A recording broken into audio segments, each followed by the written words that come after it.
Here we go, and welcome to our Wednesday webinar here at CARB HR Forum. I'm Francis Wade, and joining me tonight is Tracey Wallace. And if you're here to hear all about how to craft a learning organization fit for COVID-19, you're in exactly the right place. And you need to stay for a discussion that is unlike any that you have probably ever heard. Why? Because it's all about crafting a new kind of company fit for post-crisis, I would say, or even current crisis. We're in the middle of it now. It's too late. We couldn't have prepared for what we're in, but we can prepare for the future. So this is all about transforming the organization and preparing it for the future. So if you're here for that, you're in the right place. And let me flip over to share my screen to show you slides that we're working with. Just at the beginning, I have a few announcements to start off. So yes, you're in the right place. It's good news. And I want to tell you about a couple of webinars that we have coming up. So next week, yours truly will be presenting on how to prepare for a freelance HR consulting career. So if you are in a job, or even if you've just started a company, or even if you're already an experienced consultant, we're going to be having a discussion about making that transition from being a salaried person to being a fully employed freelance owner of a consulting firm where you're living the dream life. Yeah. With all its challenges. And the following week, so something brand new to announce, if you were at the prior webinar, we'll be having Peter Hall presenting another webinar. And I'm going to tell you the structure of our webinars and how they're going to work. I'll lay it out in just a minute. But Peter's going to be presenting on compensation, creative and caring, or caring and creative compensation. And this is for those moments when your boss comes to you and says, okay, as you know, we're in the middle of a crisis. I need to cut salaries by 20%. And as the head of HR, you look back at him and you blink and you have this awful feeling in your stomach because what do you tell the guy? So Peter is going to be addressing all different kinds of compensation that are possible and legal in this time of COVID-19. And if you don't know Peter, this is going to be a treat. He is a former head of HR at Red Stripe and also the former head of HR. And he picked up marketing somewhere along the way at First Caribbean International Bank or Regional Bank. So that's going to be the following week on May 13th. And those are coming up. If you're on the mailing list, you need do nothing except just wait. So just a reminder that Tracey and I'm trying to convince Peter also, will be presenting at the virtual conference, which is coming up in September. Registration is free, and this topic is very central. Actually, all the topics coming up are central to what we're going to be discussing at the conference. And as you know, you probably voted on one of these save the dates. I'm going to put them back up just for one last round of input, and then we'll pick one or two of them, and then we'll go on the road and start promoting the conference. We really want it to be the biggest ever. This is virtual, and there's no cost. So this is supposed to be the biggest ever HR conference that the Caribbean has ever seen. That's our goal, and that's our intention. And with all the speakers that we have, it's going to be amazing. And if you're not a member of our community, here's the link to join. But I'm not just showing you that just for the sake of reminding you. Community.caribhrforum.com. Our memberships are free, and you start off in a trial membership. But we also have an Instagram account, which if you want to follow is CaribHR Forum, as you probably expect. But the one I really want to show you is the next one, which is the structure of these webinars. So Tracey is our guinea pig in a way. She's doing the first webinar that's actually going to lead into something. So the purpose of these webinars is not just to talk and have a good time and network, and that's a given. We're also kicking off a period of discussion and coaching. So here's how it's going to work. Tracy's the first one. I'll be second. Peter will be third. And there will probably be a fourth and a fifth. We'll see. We're leading up to the conference to do this. But at the public level, at the very bottom of the screen, you see there'll be a public discussion on the topic of building a rapid learning organization. That's going to be in the topic section of our community where anybody can participate. But Tracy is going to be having a private coaching circle. She's going to go for, I think it's 8 weeks, Tracy? Yeah. Yep, 8 weeks, in which she'll be coaching a small group of 5 to 10 members of Carib HR Forum in creating this learning organization. So that you need to be someone who is actively in the game of HR, which is everybody on our platform. You need to be someone who's a member. But you also need to have this commitment to creating a new kind of organization in either your for either your clients or for the company that you work for. And she's going to be working with you, coaching. It's absolutely free, which is amazing, for about 8 weeks. And she has a whole curriculum laid out, a whole set of conversations. So that group is going to be private. It's going to be away from the public eye. No one knows who will be in the group. No one can jump in and see what the conversation is. It's a small private group of people and we're testing the capability to see, if you join a private group, will it accelerate your learning?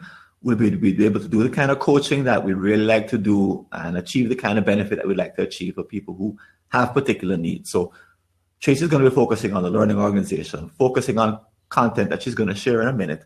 I'm going to be focusing on consulting. So I'll have my own circle. I'll have my own webinar, my own circle. Peter's going to have his webinar and his circle. And each of us are going to be going for about 5 to 8 weeks, depending on the topic. Okay. So to join, there'll be an application. And I believe Tracy will tell you more about that, what the application process is and what it looks like. And I don't think I have anything else. No, this is for the final session. Tracy, I'm going to hand over the controls to you. I'm going to stop sharing from my screen. And I'm going to turn off my camera, which will give you control. Thank you very much for joining us. I know that these are crazy, crazy times. These are the COVID-19 Rona times. So the fact that you took the time out to actually be here, I really appreciate that. And I appreciate your time and you sharing. So tonight we are going to talk about how to craft a rapid learning organization fit for COVID-19. We're going to start that conversation. A little background for those who are not yet familiar with me. Hi, I'm Tracey Wallace. I am a SHRM Senior Certified Professional, but I'm a talent performance and organizational consultant. Other people would say that I'm in learning and development. It's kind of been a long journey. And so I've kind of focused my attention, not really on delivering training per se, but absolutely we have to do that. But it's in creating strategic, people-focused, talent-focused organizations, helping to have, especially the HR leaders within the organization, understand just what that means to have a strategic focus to HR and to have a focus on talent development. So I'm going to spend the next few minutes kind of just walking you through and sharing some ideas. And then I will absolutely give you some time to also network and share the things that you've been doing. I truly believe that learning does not take place from one person standing up in front of a room and sharing that way. We all have so much experience and we can all learn from each other. And so that's what I want us to actually practice doing tonight. All right, so I'm here to provide an easy button for you. So I brought my easy button. It's right there on the screen. Hopefully you can press it. What is the job to be done? I like to use that. It comes from the Franklin Covey School, the job to be done. And what it does is that it gives you a focus and what is the intention for right now, this particular meeting. So what is it that I want us to accomplish in our time together here this evening? So first thing is, I want us to reset and refocus. These are not normal times. If anybody tells you these are normal times, they're lying to you. This is not normal. Even this working from home, and we might talk about this is the wave of the future. It will not look like this when we are working from home, because we will not all be here together trying to do work with the children in your lap and all around you.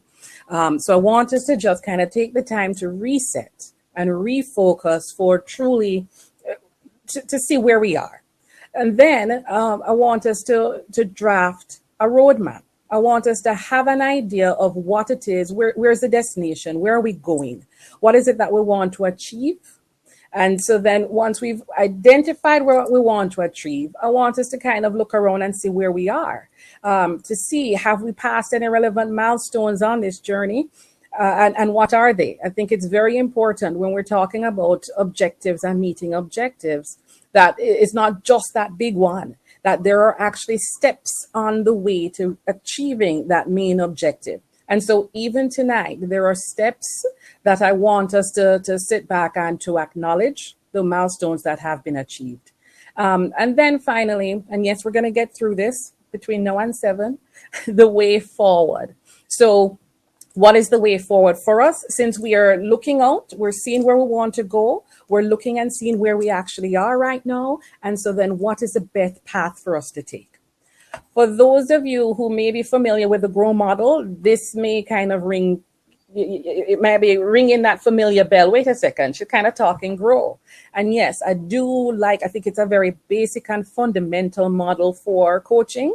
It's about looking to the future and establishing what is that end goal. Before we go forward at all, we need to know where it is that we're trying to land, what we're trying to achieve. Then we need to look and see where we currently are, because where we are will determine the road that we need to take to get to where we want to go.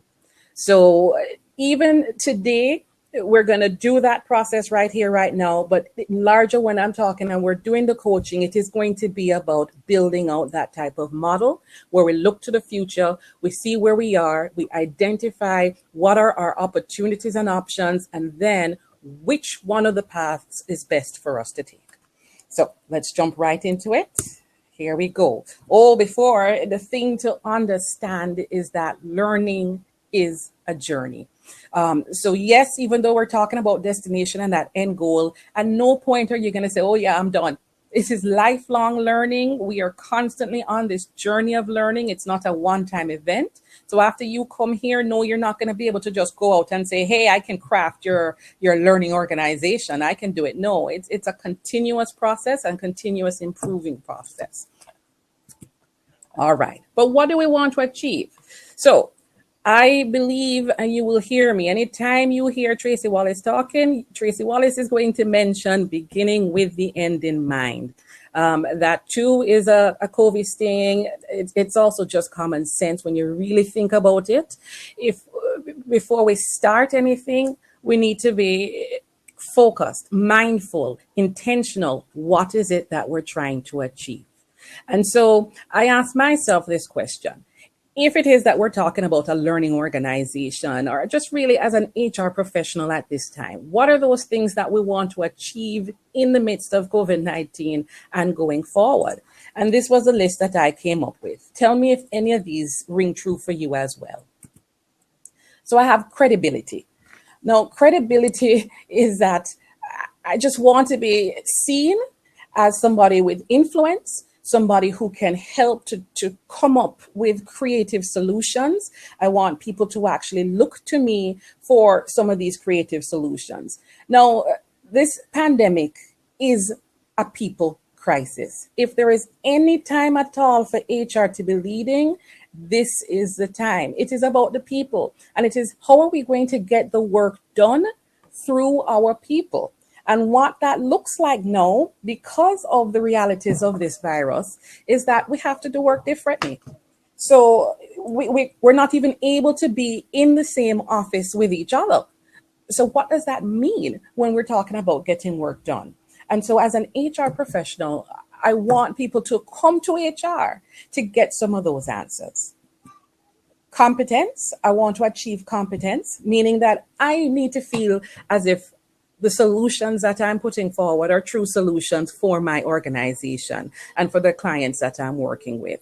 And so I need to be building competence at this time. So it is reskilling, it is going out there, it is learning, it is rapid learning. Where do I go to get information?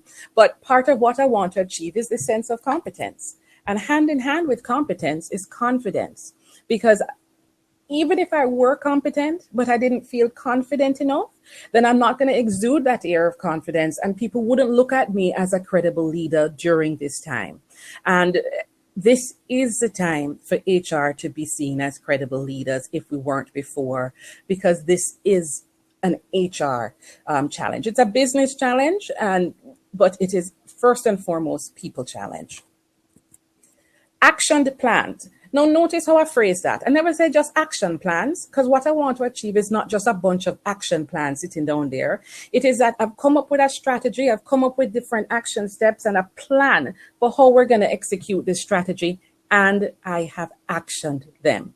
It is all well and good to create beautiful plans that sit down in my Excel or in my projects but don't get done. That helps nobody. And to be seen as credible and competent, it means that we need to action the plans. So what I want to achieve is an actionable plan that I have begun to action. And what I'm going to tell you right now, and because I'm sure you're going to let me know that some of these things that I'm talking about, I want to achieve for myself right now during this time. I am sure some of you are also saying these are the things you want to achieve too. And if I'm wrong, you let me know. All right. And then a record of accomplishment. I want to not just put these plans in place. I want to see that these plans were actually good plans. They were effective. I want to start to develop this record of accomplishment. And I want to be seeing that my HR team and the teams that I help to guide are developing these records of accomplishment. And we're having it. We're having the documentation. We're sharing our successes. And while we're doing that too, we're building community. So we're building community as we build our competence, because no one person is going to have all of the answers. So we have to rely on our community, the community that we're sharing with right here, Carib HR Forum. We are a community. We're here to support each other. We're here to kind of push each other. We're here to hold you to account, but we're also here to share our knowledge and our expertise with you. But this community isn't just this online community that we're sharing with here. It's also a community at work, because when HR is seen as a credible leader and as a business leader, then HR is going to be relied upon more as part of this leadership community, if it hasn't been happening before. And I know for many of you, we're all on this curve at different parts of it. For some of us, we're just starting out, and so we have to build the competence. But some of you, I know, I see in the names, you all are experts. You are already the people who are called upon. And so you've already started to build that community within your organization. And I say, kudos, continue doing it. We need it. And here's the reason why we need it. Because all of those things that I just talked about, the credibility, competence, confidence, action, the plans, this record of accomplishment, this community, all that speaks to is a learning organization. It is an organization that is flexible, it is agile, it is responsive, it is checking itself. It is making sure that it is doing the things that need to get done at that particular time, and not just at the time, it's to get you to that finish line. What is the goal? What is the objective? And so as you build the credibility and the competence, etc., and you're putting your action plans in place, you are actually creating and developing a learning organization. So what is a learning organization? Because so you all showed up at this session, and because I have been in over 20 years, afraid to say it. I know at no point did anybody sit me down and say, Tracey, this is what a learning organization. Kind of the concept came about from a Peter Senge. He wrote a book in 1990 called The Fifth Discipline. And in it, it talked about these 5 disciplines of learning organizations. Nobody sat me down and told me that, but I said, since you all showed up tonight, let us make sure that we actually have a common understanding of what a learning organization is. Because if it is that you're trying to put one in place, then we really should know. So a couple things that, according to Senge, that are common in learning organization is that people are continually expanding their capacity to create the results they truly desire.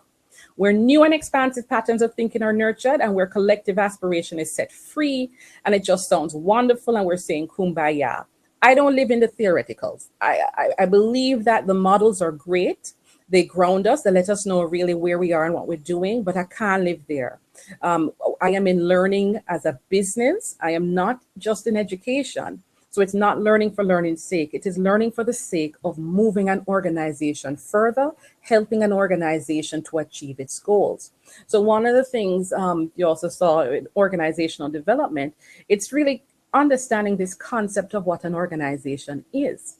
And what an organization is and why it exists, it is that it's a common path towards achieving more than what the individual could achieve.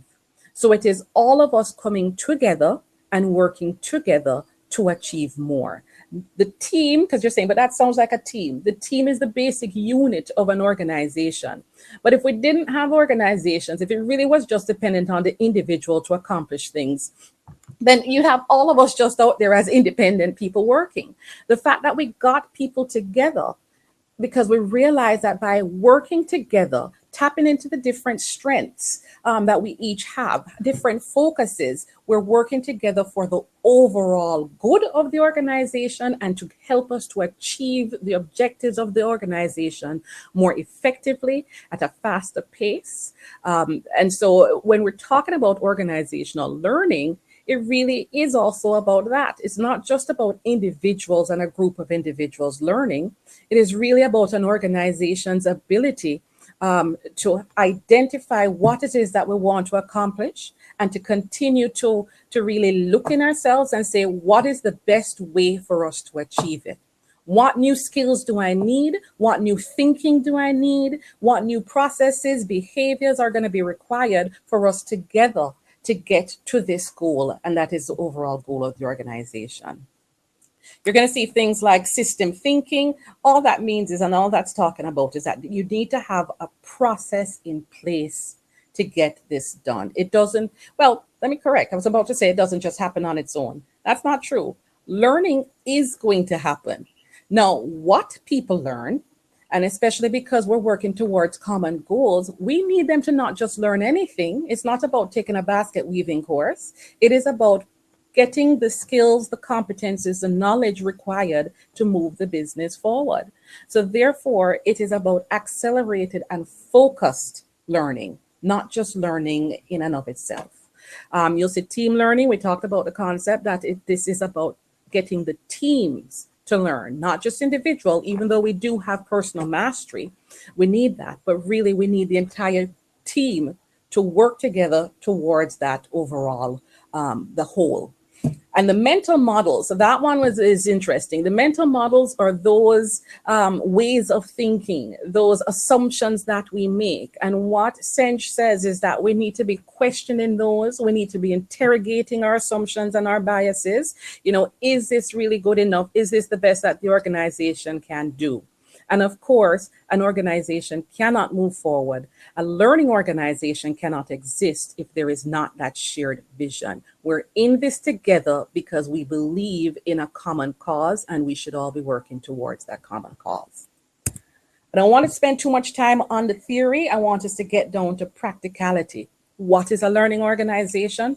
There are three aspects to a learning organization. You've got to have learning processes in place. You need to have a learning environment in place, and leadership has to be there to support it. In terms of the learning processes, it's not any kind of, we're not talking detail. I'm not saying that you need to have a standard operation procedures manual and those things. It's just that we need to have concrete and consistent ways of doing learning, and more so, not hard and fast and set, but we need to have it as a system where we are checking ourselves. So we're seeing Was that the best course of action?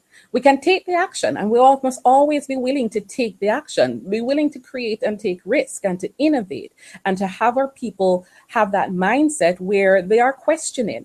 So it's not about this closed mindset where only one person has the knowledge. Remember, I said this is the basic unit of the organization is that team. So it is that we're tapping into all of the skills of everyone. But what we need to do with the learning processes is that we need to make sure that after we've implemented a change, that we've actually gone back and we're questioning it, we're reviewing it, we're evaluating, we're assessing it. After we've implemented a training, we are assessing the effectiveness of that program. And so we have mechanisms put in place for us to be able to do it. And in fact, I will tell you that before you roll out any type of training, any type of learning intervention, you should actually have, well, first of all, you should know exactly how you have aligned it to the overall objective of the business, and how are you going to assess the effectiveness of that program. So before you even roll it out, you should be thinking about how am I going to know that this was really working? And then if it worked up to point A or point B, C, what can I do to push it further to get it to meet that target fully? In terms of a learning environment, we need a safe and supportive environment. We need where people feel that it is okay. And we hear this statement, it's okay to make mistakes. Is it really okay to make mistakes? Well, we need to know when it is okay to make mistakes, because there are times when it is. That's how we learn. It should be that people are allowed to question and people are encouraged to ask questions. People are encouraged to review and to reflect. And so it is that type of environment that we're creating where people can feel free to use their gifts, to use their talents. They're engaged to that point where we're saying that we hired you for a reason. And then leadership has to be there, because we could put in place the processes, we could have this environment, and maybe it was peer supported. But if the leadership isn't there to model and reinforce that learning and truly create the culture of learning, then it is not going to stick. But I think one of the key points, though, is greater than the rate of change. So in times of COVID-19, in times of crisis, but even in the best of times, change is a constant.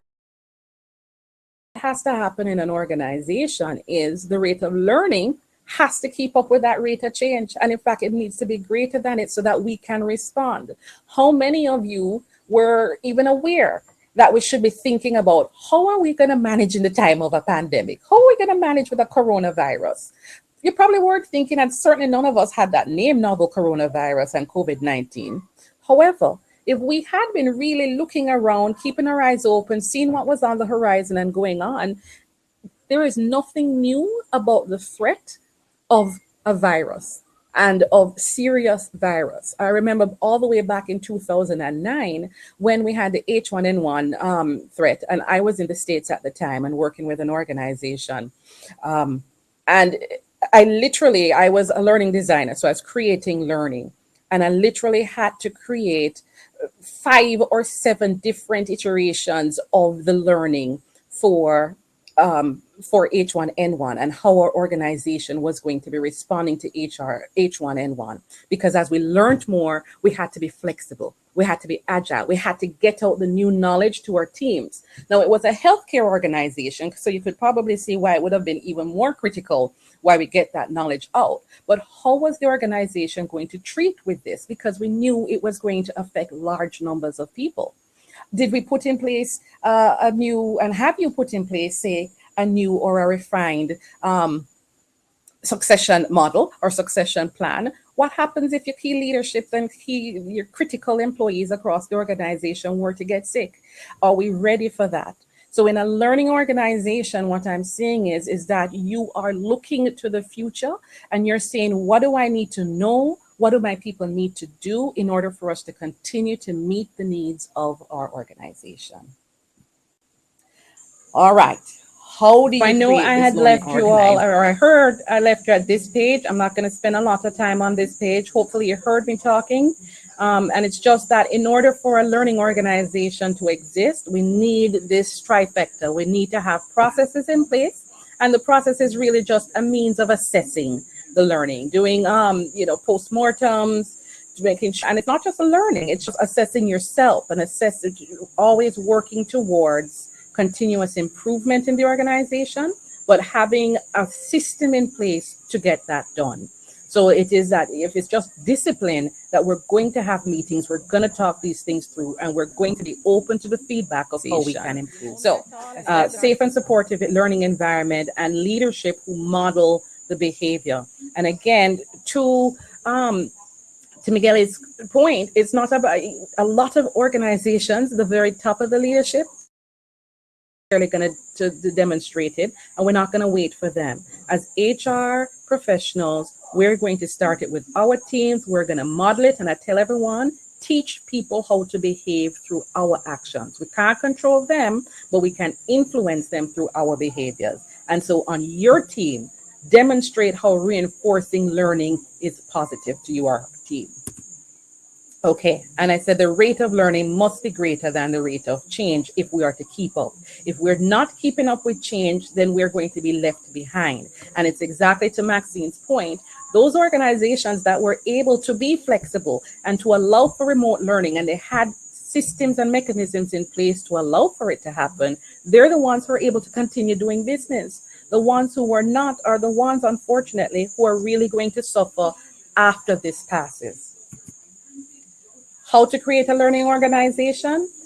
I shared with you that my little tag here is align, engage, empower. It is something that you will always hear me talking about because I believe in it wholeheartedly. Without alignment, engagement, and empowerment, any gains that you're seeing in your organization are probably short-lived or unreliable. You can't depend on them really happening.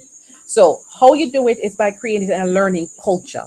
And that means that you're intentional. You are trying to make this happen, and you're making it happen through behaviors. You're sharing the visions, you're aligning the objectives and making sure people know how success is going to be measured. You're providing feedback, and you're soliciting feedback too, and you're holding regular performance conversations. All of this is how you create a learning organization. You review the development plan. So it's not good enough that you're going to say, okay, I'm going to create development plans. How many of you have development plans that just sit down there?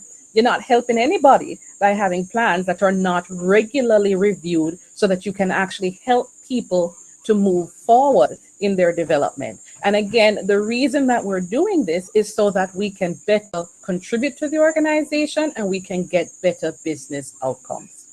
Fostering interaction, collaboration, and teamwork. And yes, even in the time of COVID-19, now is not the time for us to say, oh, we're in the middle of a crisis, everyone is out there, let them do their own thing. Now is a time when you have got to be very clear. You need to be managing people like it's project work. What are their deliverables and what are their timelines? It's not micromanagement time. You need to let people know that you trust them. You hire them for a reason, you believe in them, and so we're very clear on what the expectations are. I don't need to know that they were on Zoom from 9 o'clock to 5 o'clock. What I need to know is, and what I need to be able to depend on, is that they will deliver that deliverable and that they will get it in within the right timelines. And if they need help, if they need to negotiate the timeline, to do that before that end date, and they know that they can come and talk to you about it. If we need to reevaluate and do something differently, because again, these are not normal times, then they know that they can come to you and do that. That is engagement, that is empowerment. And that you're just checking in to make sure that people are well. Again, you know it, we are HR people for a reason. And so it is that, we need to know that our people, it's hard. Even if they haven't gotten laid off yet, I am sure they know somebody who has. It could be their spouse or somebody else who they depend on. So it's not easy time. And so it is sure people are staying focused, they're remaining engaged, and they're going to your action. But the best part is HR is uniquely qualified to do these things. We are the ones that need to be leading at this time. All right, where are we now? I said, so before we start off, what is it that we want you? What is that end goal? What does it look like? And then we need to assess, okay, but where are we currently? Now, the reality is you may not have that learning organization in place just yet, but you probably are on your way. One way to check is by this survey that I found, Harvard Business School, LOHPS.edu. Go out there, do it. It's a quick survey and it is an assessment to just see whether or not you have those things that we just discussed in your organization. Are you providing for the psychological needs of your people? Do you have a systematic processes in place to ensure that the business is checking itself and knowing how to re-engage, redirect, and move forward?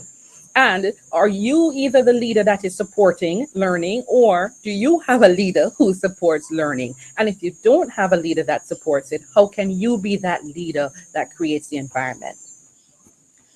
If we only leave with one slide getting covered, I hope we don't cut off right now. This is the one that I think is probably the most important. Where are we right now?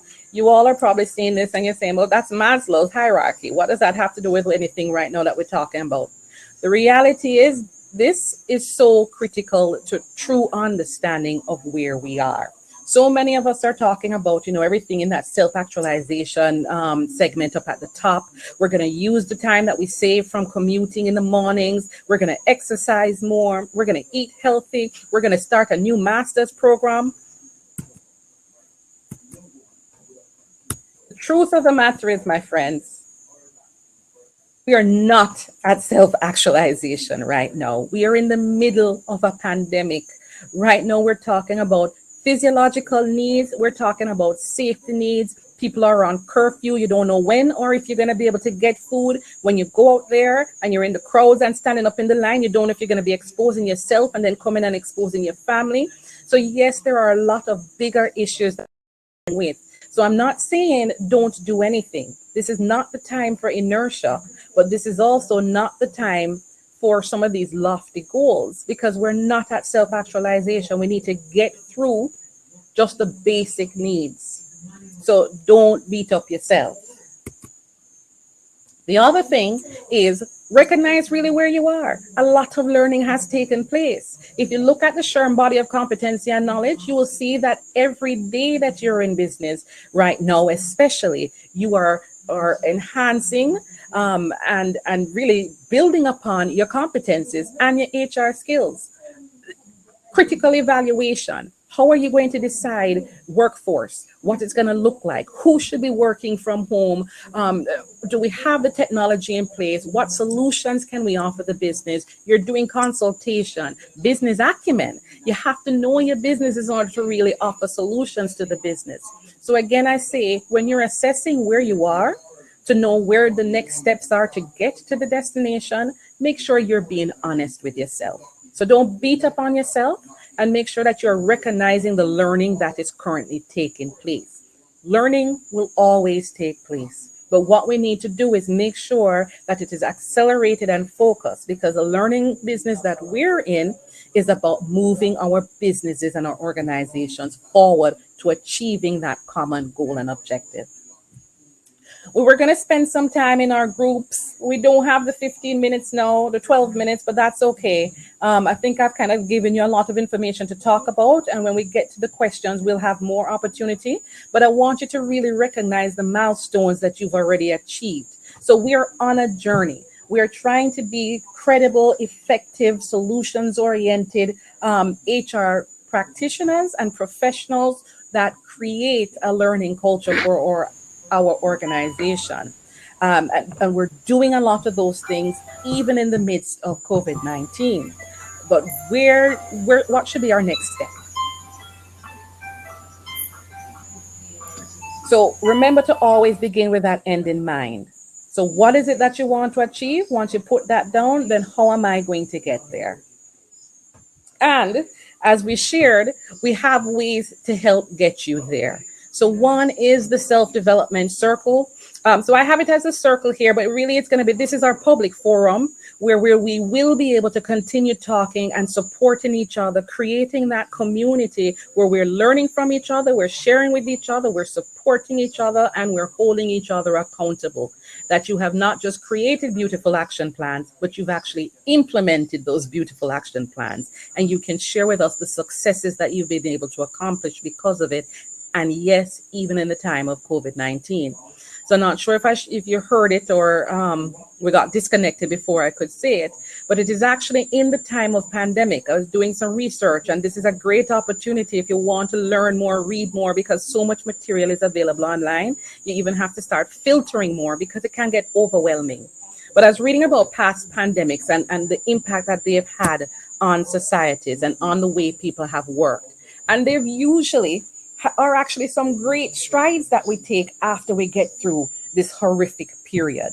So after bubonic plague and that pandemic, where a third of Europe was literally wiped out, we actually developed greater hygiene practices. We learned more about what it would take to keep us safe, and we're using those techniques right here and right now today. But not only that, we also learned the importance of looking at all levels of society, and that if we didn't take care of especially our most vulnerable people, then we all are going to suffer more. So as HR practitioners, this is not the time to beat up on yourself because you're not achieving all of your major goals, but it is not the time for inertia. There is work for us to do right now to look to the future that we want to achieve. What is it we want to achieve for ourselves, for our teams, and for our business? We need to start putting in place those plans now and beginning to take the actions now. What is work going to look like? The future of work is right now. We know we're going to have more remote working situations, but does that mean that everything is going to go to remote working? And also understand that what we've been doing as remote working right now is not really remote working, because when you work remotely, you normally don't have children sitting on your lap and in the house with you and everybody in the house. So when you're planning for the future of your employees, understand where we currently are, and we are in the middle of a pandemic. But the structures that you put in place now, the culture that you create now, will help your organization through this pandemic, and it will help to prepare you for the next major disaster that will be coming. So we have the circle that I want you all, please join up, come in. If you are interested in learning more about learning organizations and what to do, then definitely join us in that public forum. If you want specific coaching, because you need that step-by-step, get into detail. First cohort will bring free coaching right after this call. I'm going to get it to, you're not going to get it tonight. You probably will see it tomorrow. Ask Francis to send out the application form, because I don't have space for everybody. So I need to know who is interested. And we get everyone who is interested, and we get the first, he said 5 to 10. I'm aiming at around 8 people, right in the middle. And then I also will be available to offer individual coaching if you know that you need that individual session, as well as further group coaching for smaller groups. And that's when I will do like a group of 5. You can contact me then as well. I am here. I thank you for your time. I thank you for your patience. Guys, it looks like we got either Tracey got cut off or we got cut off. But I want to thank Tracey for her time that she spent with us this evening. Once again, if you're hearing the recording, then you'll pick up this piece, I believe, which is that the registration opens tomorrow, and she didn't get to mention this, but it closes in 1 week's time. So registration is going to close at the start of or the end of our webinar next week this time. So it's only open for a week.